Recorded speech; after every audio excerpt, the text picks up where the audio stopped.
اب میری ایڈوائس لے تو 10 روپے اور گرا دے گے، ایسی کی تیسی، لوگ کہیں گے موجہ ہی موجہ، 80 روپے کا لیٹر ہو گیا. یہ آپ نے کہاں سے یہ نکال لیا؟ اب مجھے نہیں، یہ آپ داد دیں ہمارے پروڈیوسر صاحب کو. بات یہ ہے، یہ جو بات ہے نا، یہ اب یقین ہو گیا مجھے کہ آپ کی ایڈوائس کو میں نواز شریف نے کہا ہے، انہوں نے کہا ہے جی دیکھیں اس سے بلے بلے ہو جائے گی میری. آج وہ حویلیاں یہ بلے بلے تو ہو جائے گی ان کی، مگر آپ یہ نہ کہیں کہ میری ایڈوائس نواز شریف صاحب لے رہے ہیں. اچھا، آپ کو یاد ہوگا کہ جب یہ اگست میں انہوں نے دھرنا کیا تھا خان صاحب نے، تو اس وقت میں نے یہ کہا تھا کہ یہ دھرنا ختم تو ہو گیا ہے مگر یہ نومبر دسمبر میں پھر واپس آئیں گے. جی ہاں. اچھا، اس وقت تو کوئی ایسی امکان نہیں تھا. بعد میں مجھے ایک نون لیگ کے لیڈر نے مجھے پوچھا کوئی 2 ہفتے پہلے، کہنے لگے یہ آپ کو کیسے پتا تھا؟ کوئی اندر کی بات؟ عمران خان صاحب اناؤنس کریں گے عمران خان صاحب نومبر 30 کو یہ کریں گے، کیونکہ اس وقت تو اگست میں یہ بات ہو رہی تھی. کیسے آپ کو پتا تھا؟ سپٹمبر کی بات یا آپ کا یہ تجزیہ تھا یا آپ کو اندر کی بات کو پتا تھی؟ تو میں نے کہا یار ہر تجزیہ جو ہے وہ کچھ تھوڑا بہت جس میں اندر کی بات نہ ہو تو وہ کوئی تجزیہ نہیں ہوتا. دوسری بات یہ ہے کہ صرف اندر کی باتوں سے تجزیہ نہیں ہو سکتا. تو یہ تجزیہ تھا، کیونکہ میں یہ سوچتا ہوں کہ اگر میں خدا نخواستہ عمران خان ہوتا تو میں بھی یہی کرتا، اگر میرا ذہن ان جیسا ہوتا تو. یہ میرا مطلب اگر آپ عمران خان صاحب ہوتے مطلب ہے کہ ذہنیت میری وہ ہوتی جس سیاسی ذہنیت، ہاں جس قسم کی ان کی سیاسی ذہنیت، تو لاجیکل ہے یہ کہ یہ کریں گے یہ کیونکہ وہ it was a big success. تو اس لیے وہ کامیاب تو نہیں ہوئے جو کہ ان کا مقصد تھا، مگر یہ آبویس تھا کہ وہ پھر یہ گھوم پھر کے پھر واپس ایک دفعہ جو وہ کہتے ہیں نا ایک دفعہ پھر دیواروں کو دھکا لگا، گرتی دیوار، تو دیواریں تو گرنی نہیں ہیں. تو اب اور کوئی چارہ نہیں تھا، فیس سیونگ ایگزٹ کے لیے انہوں نے اب یہ سارا کچھ کیا. کیونکہ وہ جو ڈیمانڈ تھی پرائم منسٹر صاحب کی چھٹی ہو جائے اور ابھی آپ الیکشن کرائیں اور ٹیکنیکل گورنمنٹ آ جائے، ٹیکنوکریٹ گورنمنٹ آ جائے، اس قسم کی باتیں ہو رہی تھی نا اس وقت. تو وہ تو ختم ہو گئی. اب تو وہ کہتے ہیں گھوم پھر کے وہ 4 سیٹوں پہ آ گئے. اب ایسی ہے نا. اور میں نے کل ہی شاید پروگرام میں یہ کہا کہ اگر وہ اس کے اوپر فوکس رہتے تو شاید ان کو زیادہ مائلیج ملتی. کم از کم وہ 4 سیٹیں جو ہیں آج اب تک وہ انویسٹیگیٹ اس طرح جس طرح خان صاحب چاہ رہے تھے ہو چکی ہوتی. اچھا چلیں، یہ ان کا پوائنٹ آف ویو ہے، لیکن خان صاحب اب بھی کہہ رہے ہیں، ان کے کسی بھی بیان سے یہ نہیں لگ رہا کہ وہ کوئی فیس دیں گے. وہ کہہ رہے ہیں کہ کل ہم نئی اسٹریٹجی دیں گے اور ایسی دیں گے جس سے حکومت چل نہیں پائے گی. بہرحال نہ وہ اسٹریٹجی کیا ہوگی، تھوڑی بہت سول ڈس اوبیڈینس، تھوڑی بہت ہر جگہ پہ blocking of this blocking of that, 200-300 لوگوں کے ساتھ اس قسم کی بات کر سکتے ہیں. اب پھر نہ کل کہیے گا اگر انہوں نے اعلان کر دیا کہ جی آپ نے ان کو تجویز دی، میں ایویں کہہ رہا ہوں. اچھا مطلب چلیں ٹھیک ہے.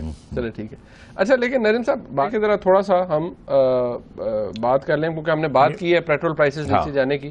پرائم منسٹر صاحب آج گئے ہوئے تھے تو وہاں پر پیٹرول پرائسز تو جیسے کہ ہمارے ناظرین کو پتہ ہے جی، حکومت نے پرائم منسٹر صاحب نے آج اناؤنس کر دیا، کل نوٹیفیکیشن ہو جائے گا اور تقریباً اب جو پیٹرول کی پرائس ہے وہ 84 روپے پر آ جائے گی اور یہ تقریباً 3 سال میں لوئسٹ پہ آ جائے گی. ڈیزل جو ہے وہ تقریباً 7 روپے 12 پیسے کم ہو جائے گا. وہاں پر میاں نواز شریف صاحب جب آج موجود تھے تو انہوں نے کیا پاکستان تحریک انصاف کو، ظاہری بات ہے اس سے ہم کیا گیدر کرتے ہیں کہ میاں صاحب ان کو کتنی امپورٹنس دے رہے ہیں. آج میاں صاحب نے ان کو ایڈریس کرتے ہوئے پرائم منسٹر صاحب نے کیا کیا کہا، ذرا سب سے پہلے سنیے. یہ دھرنے والوں آ کر دیکھو، یہ ہے نیا پختونخوا بن رہا ہے. یہاں پر آپ نئے پاکستان کی بات کرتے ہیں، اس نئے پاکستان کی جھلک پختونخوا میں دیکھنا چاہتے ہیں. کہاں ہے؟ ہمیں دکھاؤ کہاں ہے وہ جھلک. یہ دھرنوں سے کچھ نہیں ہوگا، دھرنوں سے ملک پیچھے جائے گا.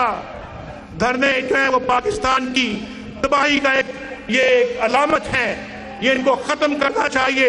اور جس طرح کی زبان ان دھرنوں میں سکھائی جاتی ہے ہمارے نوجوان لڑکوں کو اور نوجوان لڑکیوں کو، میں جاننا چاہتا ہوں کہ کیا جو آپ نیا پاکستان بنانا چاہتے ہیں یہ بچے یہ زبان بولیں گے آگے جا کے؟ ان کے ماں باپ کو بھی سوچنا چاہیے کہ وہ اپنے بچوں کو کہاں بھیج رہے ہیں. کوئی غیرت مند پاکستانی اس زبان کو برداشت نہیں کر سکتا. اور جو گالی گلوچ ہوتی ہے وہاں پہ، جس طرح کے جھوٹ بولے جاتے ہیں، اتنے جھوٹ میں نے ساری زندگی نہیں سنے جو ان چند دنوں میں دھرنے میں سنے ہیں میں نے. ہم تو بد تہذیبی کا جواب نہیں دیتے، بدتمیزی کا جواب ہی نہیں دیتے. ہم تو بالکل سچ بولتے ہیں اپنی قوم کے ساتھ. ہم جھوٹ نہیں کبھی بولتے. ابھی سچ بولتے ہیں تو قوم نے